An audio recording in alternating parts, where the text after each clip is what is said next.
Welcome to the newest episode of Beyond the Fame with Jason Fraley. I'm your host, Jason Fraley, picking the brains of the top filmmakers, musicians, and artists of our time. The Summer Olympics kick off today in Tokyo, Japan, so today's podcast features a real Olympic hero. Kurt Angle won a gold medal wrestling at the 1996 Summer Games in Atlanta, Georgia. The WWE Hall of Famer joined me and my WTOP colleague Chris Cichon for a chat in 2017. Kurt, thank you so much for taking the time to join us. This is awesome. Thanks for having me on, guys. Well, we got to start with your Hall of Fame induction. What was it like to be welcomed back with open arms? And, and that speech I thought highlighted, was like the perfect reflection of your career. Like you told the guys, don't take yourself too seriously. Yeah, I had a lot of fun with it. I think that WWE, in recent years, a lot of the speeches were, pretty serious, emotional. And they wanted a different flavor this year. They wanted old school Kurt Angle. So they asked me if do I have any ideas, and I came up with that little bit of entertainment as well as I could. I actually requested the milk truck that I could drive into the arena. Vince McMahon said it was a bit too much, so I settled for what I did. But I was real happy about it. I just wanted to come back for the fans. It's not really about me anymore. I have three little ones that never saw me wrestle. I have a 5-year-old, 3-year-old, and a newborn. And I just wanted them to witness their dad one more time on the WWE stage, and also to acknowledge to the family I appreciated their support over the years. Man, it was like literally the perfect speech, because for your kids that never saw it and for us that did live through it, it brought back so many good memories. Real quick, just memories of doing the cowboy hat, Jimmy Crackcorn with Stone Cold, and then also with the milk truck. And you decided, I got to take a chance here because it's going to make myself look goofy, but in the end it works.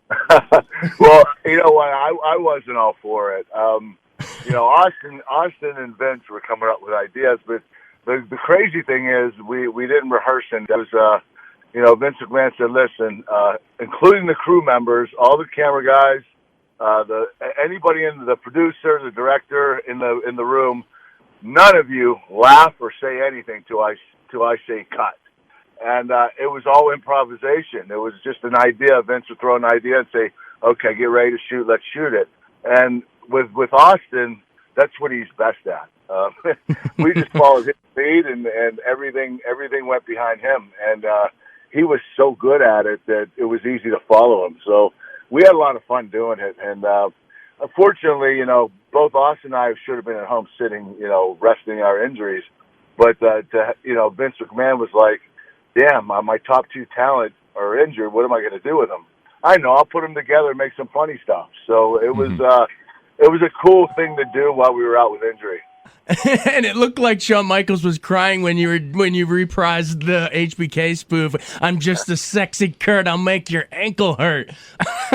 Yeah, Shawn was always cool about that stuff. He understands the entertainment factor. And when I first came up with that song, he was like, "Yes, do it. That's awesome," And he was always for that kind of stuff. And I give Shawn a lot of credit for that. But the milk truck, I talked about in my speech about moments. That milk truck in Sacramento, California, that was probably the best moment I had, including my wrestling. It just said 1,000 words all in, without even having to say anything. And it was a little spin-off of Austin's beer truck thing years prior. So it really worked out, into my favor, and it really helped my character out a lot. So, Kurt, you're back on Monday Night Raw. You are the new general manager. And you got some additions this past Monday night. Bray Wyatt, Dean Ambrose, Rhino, just to list a few, Alexa Bliss as well. But I wanted to ask you, this is a loaded roster now. Who out of this roster reminds you of yourself when you were a young wrestler coming into the WWE? There are a mixture of guys. I look at, Chad Gable. I think he does remind me of myself quite a bit. But seeing the talent like in Cesaro and also Kevin Owens, I love the kid. I'm a huge fan of him. What he can do for a guy his size, and how quick and how he's able to move around the way he does. He defies the laws of gravity. He's just an incredible talent. So there are a lot of talent that I'd love to wrestle. Dolph Ziggler, Seth Rollins. But as far as reminding me of myself, that Gable kid, he's a little bit undersized, but damn, he can go. Absolutely. You're talking about a lot of these new guys. Take us back to when you were a new guy. You won the Olympic gold medal with a broken freaking neck. And then I love that you turned that into a catchphrase, by the way. But is it true that at first you told Vince McMahon, all right, I'll come, but I can never lose. And then after not hearing back a while, you said, all right, maybe I need to be a team player here. Yeah. That's the honest truth, man. He literally, when I told him I could never lose, he didn't say another word. He just put his hand out, shook my hand, and left the office. I mean, it was like he basically said in his own mind, "This kid doesn't get it, so I'm not even going to try." He did let me keep the contract, but I don't think he would have signed it once I did. He just knew that I didn't understand the business yet, and I think what I did, starting to watch it a couple years later, I think he was waiting for that to happen. I think Vince is a very intelligent man, and I think he was one of those guys that thought, you know what, this kid starts watching, he'll understand. Because I never watched wrestling. I was there. I was clueless. I didn't even know who Stone Cold Steve Austin was. So I was clueless in the business, man.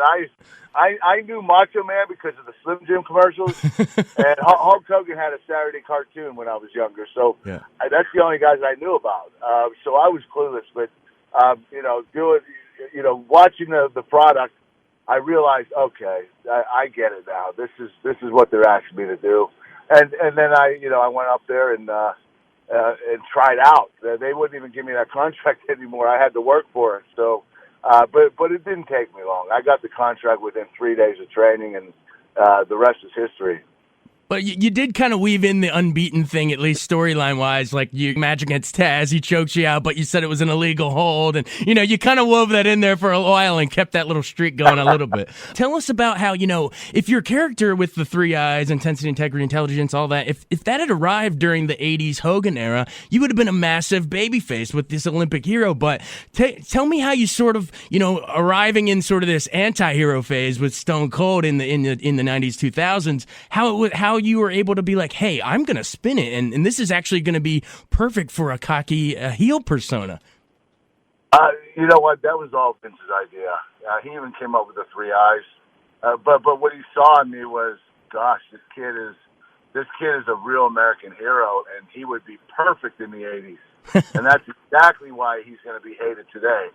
And Vince's reason in his mind, he said, I tried it with The Rock, and it blew up in my face. So I'm going to try it again with Angle, except this time I know it's going to blow up in my face, and he's going to be a heel. Right.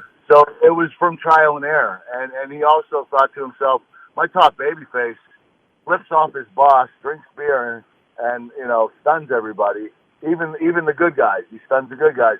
So he knew the anti-hero was the babyface of the Attitude Era, and the real hero would make people sick to their stomach because he's so perfect. That he would be hated, and it worked. Yeah, Vince was right. I disagree with him. I told him it's not going to work, Vince. I want a gold medal, and not only with that, but with a broken freaking neck. And, people are going to love me. He said, no, they're going to hate your guts. Trust me, and he was right. So, like Roman Reigns nowadays, pretty much, right? Well, with Roman, I love him. He's a great talent. He can go in the ring. The issue with Roman is he was utilized and pushed way too fast. I think that, when you skip the, at the time, the U.S. title, the Intercontinental title, the King of the Ring, you go straight to the top. Fans don't like that. They want you to earn your spot. And I don't think they thought he did. And, he went from tag team in the Shield to being the main eventer. So he's got a lot of ground to make up for. But he did it, he did do the U.S. title thing, and it helped a little bit.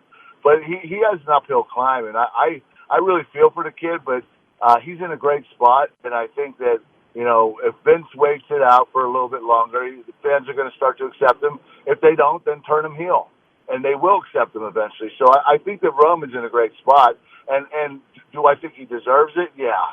If you ever stand next to him, he's a big dude. He can go. He's a good-looking guy. Half the fans love him, the other half hate him. Same thing as Cena. When Cena came in, Vince pushed the hell out of him, and fans were like, "Gosh, dang, this guy's invincible. I hate him." So it's one of those things where fans don't like when you're invincible and unbeatable. They want to see humility, and you don't see that very much in the later years. John Cena, you have, but not in the earlier years. He was literally unbeatable. So that's why a lot of fans didn't accept him at first. But John Cena and Roman Reigns, they make perfect baby faces for the company. I think they're in the right spot. It's just going to take some time. And the "you suck" chants, Kurt, I got to ask you about that. Does it ever get to you when the fans chant that, or do you like the energy that they bring? I got to assume, Kurt, that you'd rather get a pop like that than no pop at all, right? Yeah, it's pretty cool, man. When I came out on Monday night, oh gosh, Long Island and Nassau, it was, and this isn't me being cocky, it was the loudest pop of the night, and it really made me feel good. It was, when you're out of the WWE for 11 years, you start to wonder, did people forget about you? And thank God for the WWE Network, because the younger crowd, the young kids, they get educated on who Kurt Angle was. If there wasn't the network, I don't know how quickly they would have gotten educated to who I was, but it's kind of nice to see that acknowledgement when you come out. And I always wanted that type of pop in my earlier years, except I was a heel and people really literally hated my guts. But to see it now and fans acknowledge it, it makes me feel like I was one of the rare elite talent that gets that kind of reaction. Absolutely. Speaking of the rare elite talent, some of the greatest guys ever that you got to come in with, Rock, Austin, and, Mick Foley, Undertaker, Triple H, all those guys. You even threw a shout out to Rikishi in your speech. But all those guys, they all claim to this day that you were one of the fastest to ever pick it up, to just come in and not only grasp the in-ring technique, but also sort of the sports entertainment side of it. But in terms of the in-ring stuff, I personally think that some of your greatest matches were against, he who shall not be named, Chris Benoit. You guys threw down some SmackDown matches that are just unreal to this day, but which other opponents sort of stand out to you? Was it Jericho? Is it the Shane McMahon King of the Ring? Or which matches really stand out to you? Well, I'm not going to lie to you. My best matches of all time were with Chris Benoit. It kind of sucks that, there's no acknowledgement there. My career was defined on those matches, especially, the 2003 Royal Rumble. If you never saw that match, anybody that's listening, check that match. That there doesn't get any more perfect than that. It was one of those matches where the top talent like Austin, Triple H, Undertaker walked up to me. I was only in the business 3 years, and they said, "You just raised the bar. You're the man. You're the best." And I literally was like, "Wait a minute! I just started, guys. I'm not supposed to get that kind of acknowledgement." But it was kind of cool to have a Triple H come to me and say, you might be the greatest of all time right now. And wow. It was such a compliment. So, other than that, I love my matches with Austin. They were really intense. Dwayne, The Rock, he was always entertaining to wrestle.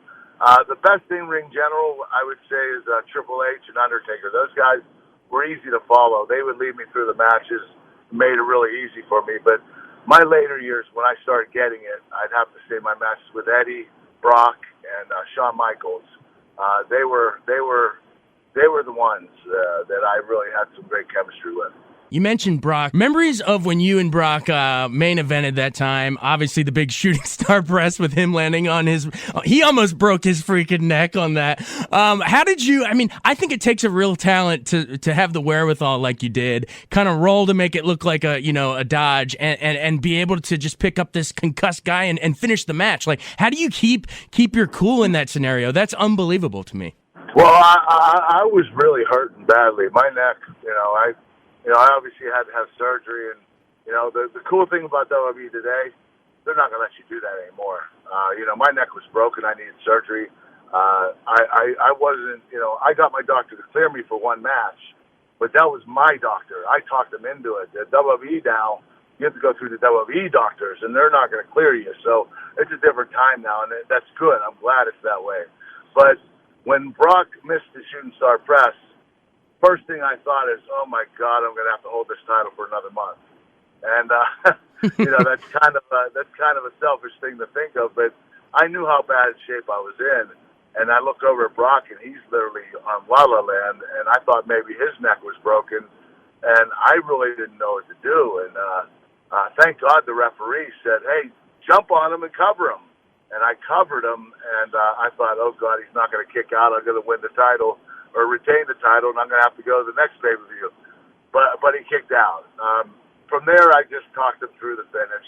I probably asked him 5 or 6 times, "Can you do the F5?" He didn't answer me, and then he said, "I think so," and then he said, "I don't know," and I thought, "Oh God, we're in trouble, man. But this match isn't going to have a finish."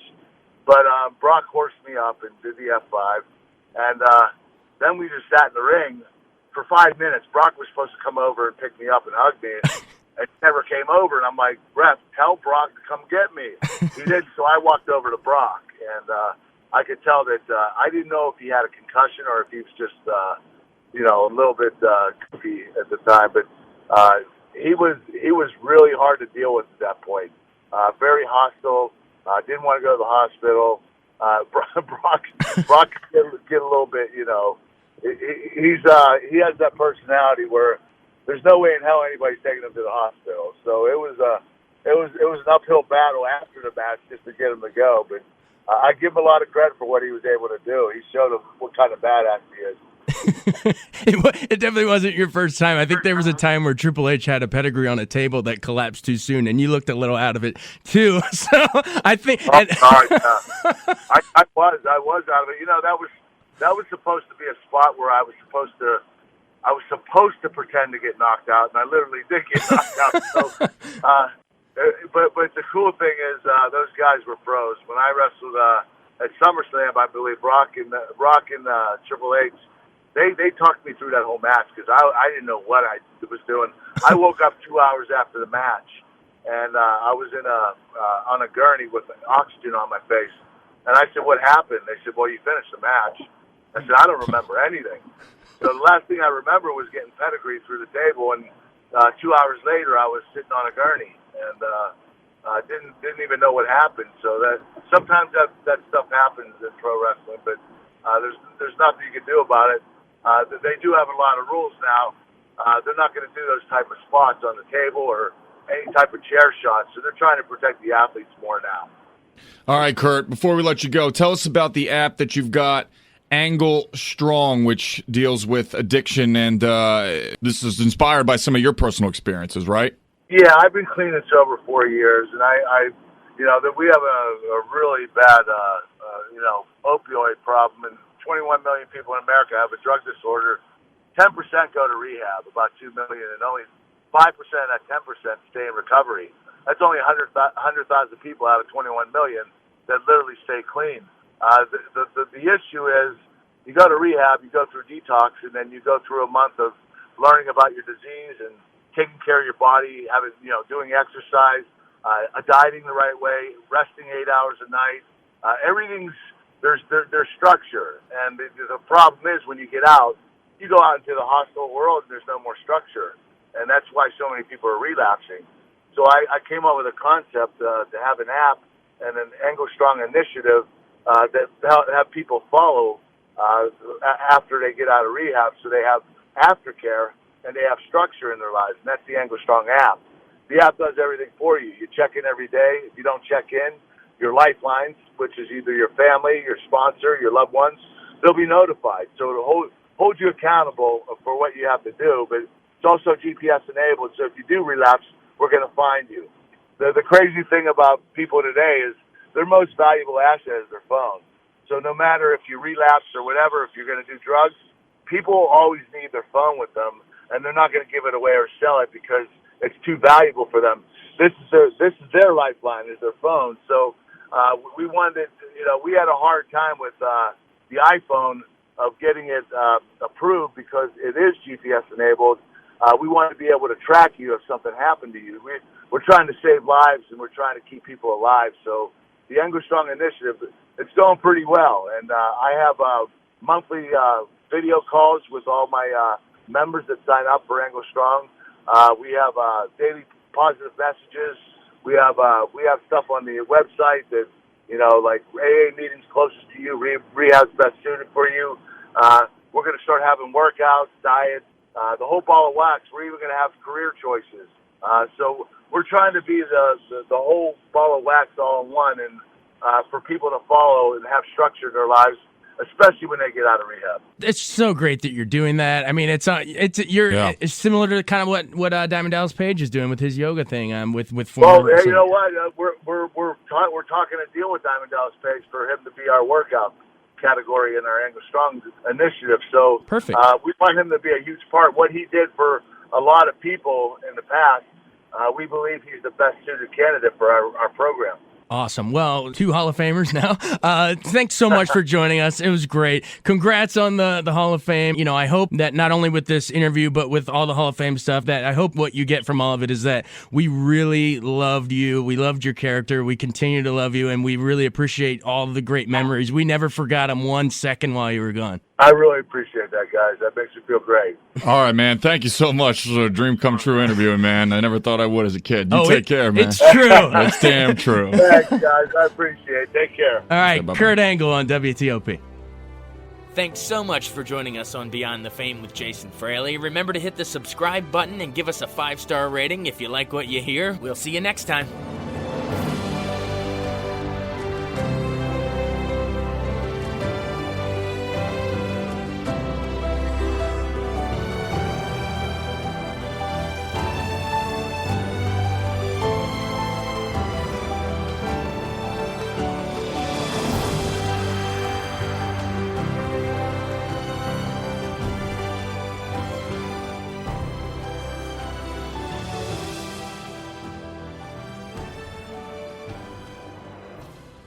I wanted to take a second to tell you about an app I really enjoy. Living in the DC area is great, and Podcast DC gathers all of the local shows that I like all in one local app. Health, sports, local news, politics, and so much more. Podcast DC is the new local app with hundreds of DC area podcasts to choose from. I can earn exciting rewards just for listening and share the podcasts I love instantly. Available in the App Store or in Google Play, listen local with Podcast DC.